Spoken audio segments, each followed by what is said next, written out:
Hello बच्चों, चलिए प्रश्न को समझते हैं। मान लीजिए कि पृथ्वी पर चुंबकीय क्षेत्र पृथ्वी के केंद्र पर स्थित चुंबकीय द्विध्रुव के कारण होता है। भौगोलिक विषुववृत्त वृत्त के किसी बिंदु पर नति कोण होगा। तो सबसे पहले हम यहाँ पर देखेंगे मुख्य अवधारणा। तो बच्चों, अगर मुख्य अवधारणा की बात करें तो हम सबसे पहले यहाँ पर देखेंगे कि ये तो होता है जो पृथ्वी के भौगोलिक अक्ष से जाने वाला जो तल होता है उसे कहते हैं हम भौगोलिक यामयोत्तर। क्या कहते हैं उसको? भौगोलिक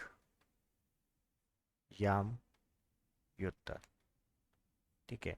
और पृथ्वी के चुंबकीय अक्ष से जाने वाला जो तल होता है उसे कहते हैं हम चुंबकीय यामयोत्तर। ठीक है बच्चों। तो इन दोनों के मध्य का जो कोण होता है उसे कहते हैं हम दिक्पात कोण। दिक्पात कोण। ठीक है।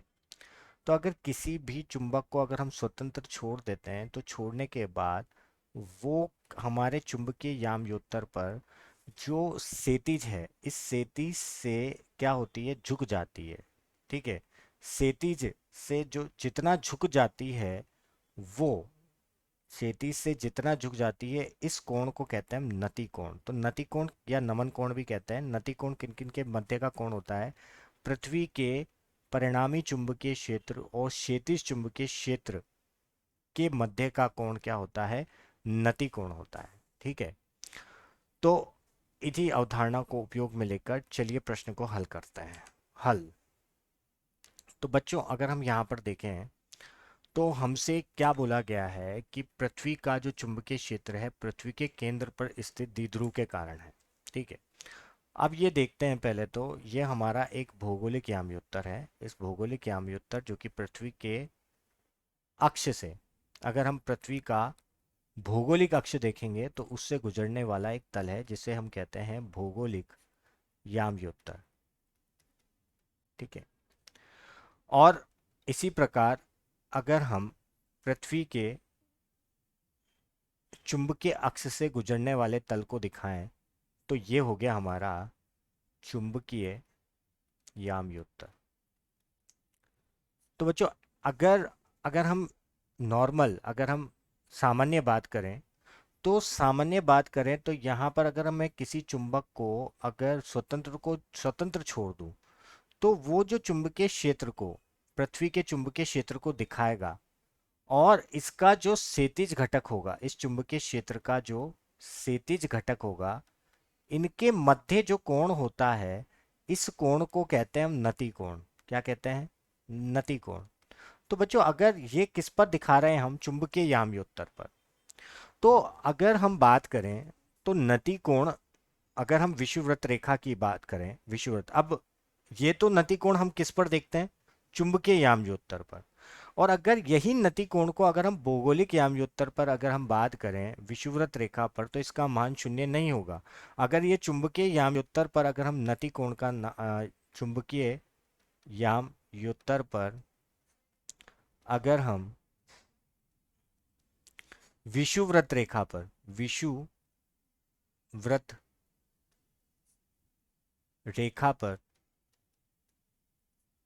जो नति कोण होता है, मतलब विषुववृत्त रेखा पर अगर हम देखते हैं तो विषुववृत्त, जैसे ये पृथ्वी है और ये हमारी विषुववृत्त रेखा है, इस विषुववृत्त रेखा पर अगर हम देखते हैं तो नति कोण शून्य हो जाता है। मतलब यहाँ पर जो चुंबकीय क्षेत्र है वो चुंबकीय क्षेत्र क्या हो जाता है, अगर हम देखें तो ये झुकी हुई है। तो ये झुकेगी नहीं ना, क्योंकि ये किसके घटक के बराबर हो जाएगी? किसी के घटक के क्षैतिज घटक और पृथ्वी का जो कुल चुंबकीय क्षेत्र है, ये क्षैतिज घटक और पृथ्वी का जो कुल चुंबकीय क्षेत्र है दोनों एक ही तरफ आ जाते हैं। तो नति कोण का मान क्या हो जाता है? शून्य हो जाता है। जब हम किसकी बात करते हैं? चुंबकीय यामयोत्तर की बात करते हैं। पर अगर अगर हम चुंबकीय यामयोत्तर पर नहीं देख रहे हैं और अगर हम किससे देख रहे हैं? भौगोलिक यामयोत्तर से देख रहे हैं तो भौगोलिक यामयोत्तर पर ये शून्य नहीं होगा। ठीक है। भौगोलिक याम्योत्तर पर यह शून्य नहीं होगा। तो अगर हम इस प्रश्न पर देखें तो सदैव शून्य होगा तो ये हो ही नहीं सकता। विशिष्ट बिंदु पर शून्य हो सकता है कि ठीक है, बिल्कुल।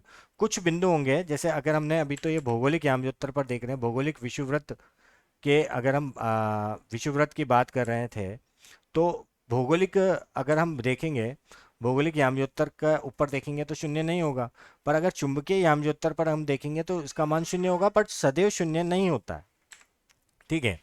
तो यहाँ पर हम ये कह सकते हैं चुंबकीय याम्योत्तर पर तो शून्य होगा, पर सदैव शून्य नहीं होगा। तो प्रथम जो विकल्प है वो तो गलत है। ठीक है। और द्वितीय विकल्प यहाँ पर सही है। धनात्मक भी हो सकता है, ऋणात्मक भी हो सकता है। देखिए कैसे ऋणात्मक हो सकता है, कैसे धनात्मक हो सकता है।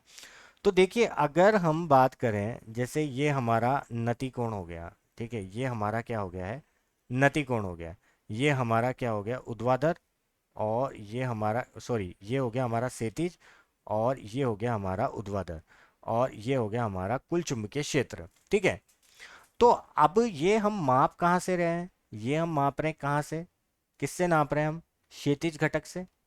किससे नाप रहे हैं हम, क्षैतिज घटक से नाप रहे हैं। ठीक है। और अगर मान लीजिए कि अगर मैं ऊर्ध्वाधर घटक से अगर मैं देखूंगा, तो ऊर्ध्वाधर घटक से ये क्या आएगा, ऋणात्मक आएगा। ठीक है। तो इसका मान ऋणात्मक भी हो सकता है कि अगर जैसे मान लीजिए कि नति कोण यहाँ पर जैसे 90 डिग्री हो गया, 90 डिग्री के बाद अगर हम देखेंगे, तो अगर हम उसको उल्टा लेंगे तो यहाँ पर क्या हो जाएगा, ऋणात्मक भी हो जाएगा। तो इसका मान ऋणात्मक भी हो सकता है, धनात्मक भी हो सकता है, और परिबद्ध भी हो सकता है। तो मतलब हमारे इस जो प्रश्न का जो उपयुक्त उत्तर होगा, तो वो उपयुक्त उत्तर क्या क्या हो सकते हैं, तो वो उपयुक्त उत्तर होंगे बच्चों हमारे, एक तो विकल्प बी होगा, एक विकल्प सी होगा, और एक विकल्प डी होगा। तो मैं आशा करता हूँ आपको समझ आया होगा। धन्यवाद।